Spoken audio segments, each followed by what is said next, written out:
does Javon Small provide? It seems like he can score the ball really well and can facilitate a little bit too. Javon's playing as good as any guard in the league. I mean, look at what he's doing for their team. He's leading them in scoring. He's almost leading them in rebounding. He's like fractions off, assists, steals, just an all-around, both ends guard. Does a ton for him. I mean, he's shooting it well. He's distributing it well. He's guarding well. Just a terrific guard, one of the best guards in our league. Right. The weirdness of like the Big 12, it feels like every time you catch somebody, they're coming off a loss. How much does it help for it to be like a rivalry game for you guys to also have that to like match that physicality out of the gate?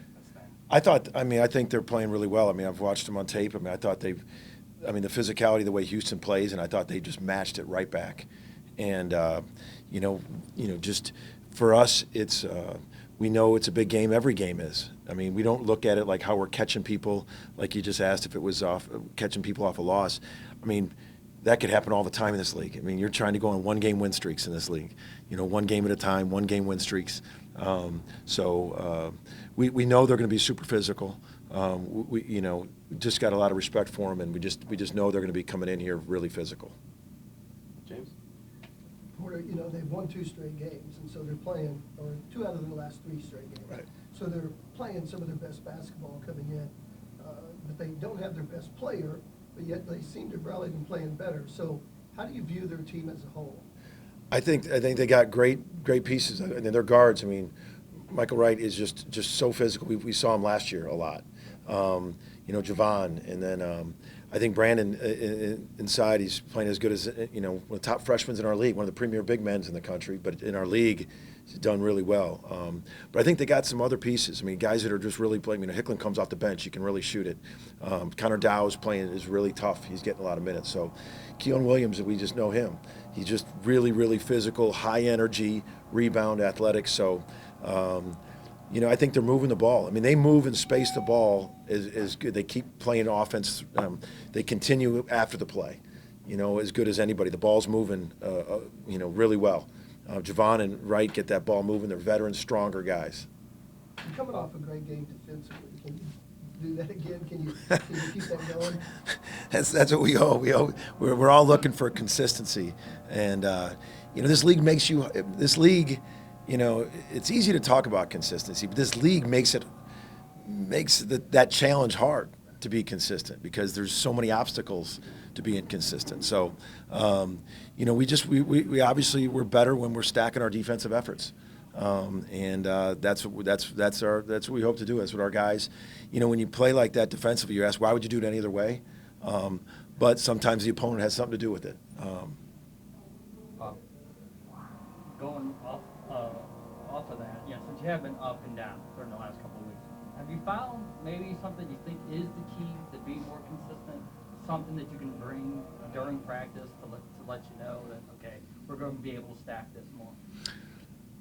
I thought, so 2 out of the last 3 games, Kansas State and this one, Central Florida, we just did, like I said, we didn't get in the rhythm, couldn't get stops. And some of that was us, some of that was Central Florida. So it's going to be like that, and it's in this league. So, for us, I think it starts with, I think Jalen Moore and Rivaldo Soares, their energy level. I think Los and Javion, when those two guys are playing with really good energy in those games. Ortega, he's got to be an elite defender for us. So for us, it's just, I think for our guys that they're on the same page defensively, and we got to stack stops and not let it dictate, our offense and everything. So. As far as any key, I think, there's not really one key. It's just the guys know what we got to do defensively against Oklahoma State. I mean, and we got some outstanding guards. They're big. I mean, Brendan's, with 20 against Kansas, he's not a lot of bigs have done that against Kansas. Well, you talked about resiliency and bouncing back after a couple losses. Have you seen that same kind of buy-in this week after a win, and kind of is the same urgency still there? That's what we've talked about. We can't let winning change how we do things. Just like how you can't let losing, but like our win, I thought we were, we come back from Central Florida late Saturday night. Sunday's prep, was all about the next game, and you can't let winning change that, and it hasn't. yesterday. We're about to practice today. I mean, and you just can't let winning change your focus, your prep, and especially in this league, the way it goes. So, yeah, that's been a focus about how we handle a win. Jesse, then we'll go to Chris. Porter, you mentioned Ortega. For a guy like him, I know he's been a little up and down offensively, but what have you maybe seen from him, and what does his mindset need to be heading into the next couple of years? You know, Ortega's improved so many parts of his game. His handles, he's got to understand that, like, there's a ton of ways to help you win games. You know, and if his shot's not falling, man, he can be the best defender on the court. He can be an offensive rebounder. He's had huge offensive rebounds for us. I mean, USC and Cincinnati come to mind. There's really ways he can help. Plus the experience. He's been on the floor a ton. So he you know, not to put pressure on himself if he's not scoring, to realize, man, there's a ton of winning plays. For instance, Latrey Darthard.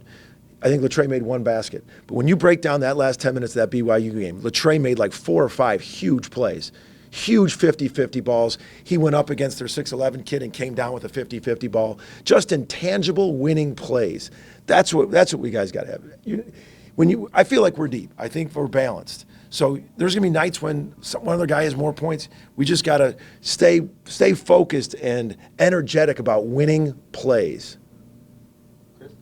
Yeah, Coach, I imagine you saw a fair amount of Brandon Garrison when he was at Yeah, Delta City. I did. Are you surprised at all and impressed with how much he's grown and how quickly he's grown making his contribution? I'm not surprised, and I am impressed.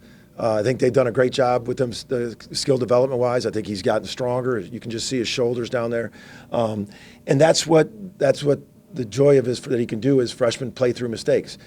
I don't even know if there's going to be 5 freshmen on the all-freshman ballot. I mean, I can think of like 4 freshmen that I think are playing a lot. All right, you know, Iowa State, Baylor, Kansas, and Brandon. I could be wrong on a couple more, but there's not a lot of freshmen playing. So what happens with the freshmen that do play? They get to play through mistakes and grow. And that's what he's doing. You can just see that, and so I hope he takes a night off because he's doing great. But you know, we'll be ready. We'll be ready for him. I mean, we know all about him. I mean, I think he's a very good player. Guys have seen him on tape, seen him on TV, watched him, and knows what he can do because he can do a lot. Josh? Yeah, Porter, obviously a lot of new guys from last year's team. Most of them aren't from Oklahoma. So do you take a second to kind of tell them about Bedlam and stuff like that, or do you just treat it like it's an old game? No, I mean they know the rivalry, even though they weren't here. They know it. There's been a lot of talk of it. They watched the lead up of the football Bedlam. You know, they saw that. They weren't naive and head in the sand when that was going on. So they definitely know about it. And so it's a combination of that and to know that, you know, every game has a lot of stakes for us. And I think our guys are excited. They got a lot to play for. Bolton?